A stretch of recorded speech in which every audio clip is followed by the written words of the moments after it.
রাজধানীর কড়াইলে হামির টিকাদান ক্যাম্পেইন উদ্বোধন করবেন স্বাস্থ্য প্রতিমন্ত্রী ডক্টর এম এ মুহিত। এ বিষয়ে আরও কিছু তথ্য আমরা জেনে আসতে চাই। করাল থেকে আমাদের সঙ্গে যুক্ত হচ্ছেন সহকর্মী তাজনুর ইসলাম। তাজনুর, আজ থেকে তো হামির টিকাদানের দ্বিতীয় ধাপ শুরু হচ্ছে, তো ক্যাম্পেইনের প্রস্তুতি কেমন দেখছেন? কখন নাগাদ উদ্বোধন হতে পারে এই কর্মসূচি?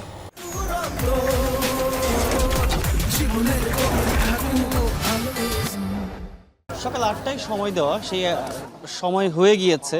এর মধ্যে ঊর্ধ্বতন কর্মকর্তারা কেউ কেউ পৌঁছাতেও শুরু করেছেন। তবে মূল যে আয়োজন সেটি হচ্ছে শিশুদেরকে ভ্যাকসিনেশন বা টিকাদানের আওতায় আনা, সেই কাজটি চলছে।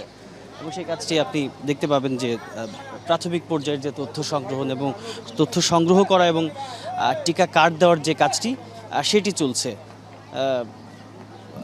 এই উত্তর সিটি কর্পোরেশনের একটি তথ্য বোর্ডও টাঙানো হয়েছে এরই মধ্যে, যে কত শিশু, কতগুলো সেন্টার, শিশুরা কোথায় কোথায় টিকা নিতে পারবেন, সেই তথ্যগুলো এরই মধ্যে উত্তর সিটি কর্পোরেশন তরফ থেকে সেটি টাঙানো হয়েছে। এবং যেটি আমরা জানতে পারছি যে এবারের টার্গেট, অর্থাৎ এই দফায় টার্গেট রয়েছে 6 মাস থেকে 5 বছর বয়সী শিশুদের মধ্যে 4,94,000 অর্থাৎ প্রায় 5 লাখ শিশু এইবারের টিকাদান কর্মসূচির আওতায় আনার একটা পরিকল্পনা কিংবা লক্ষ্যমাত্রা সেটি নির্ধারণ করা হয়েছে। আমরা উত্তর সিটি কর্পোরেশনের স্বাস্থ্যকর্মী যারা রয়েছেন, বিভিন্ন ইউনিটের চিকিৎসক যারা রয়েছেন, অর্থাৎ আনুষ্ঠানিকভাবেই যারা উত্তর সিটি কর্পোরেশনের অধীনে কর্মরত রয়েছেন, তারা এরই মধ্যে এই এরশাদ মাঠ, কড়াইল বস্তির একটি পরিচিত মাঠ, সেখানে তারা এরই মধ্যে উপস্থিত হয়েছেন। তবে মূল যে অনুষ্ঠানের মঞ্চ কিংবা যে আয়োজন স্থল যেটি দিয়ে উদ্বোধন করার কথা, যেখান থেকে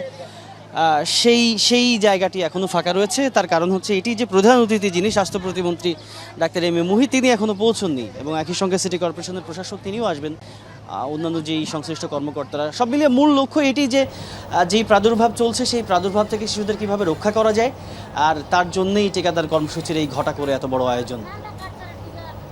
তাজনুর, আপনাকে ধন্যবাদ জানাচ্ছি আমাদের সঙ্গে যুক্ত হবার জন্য।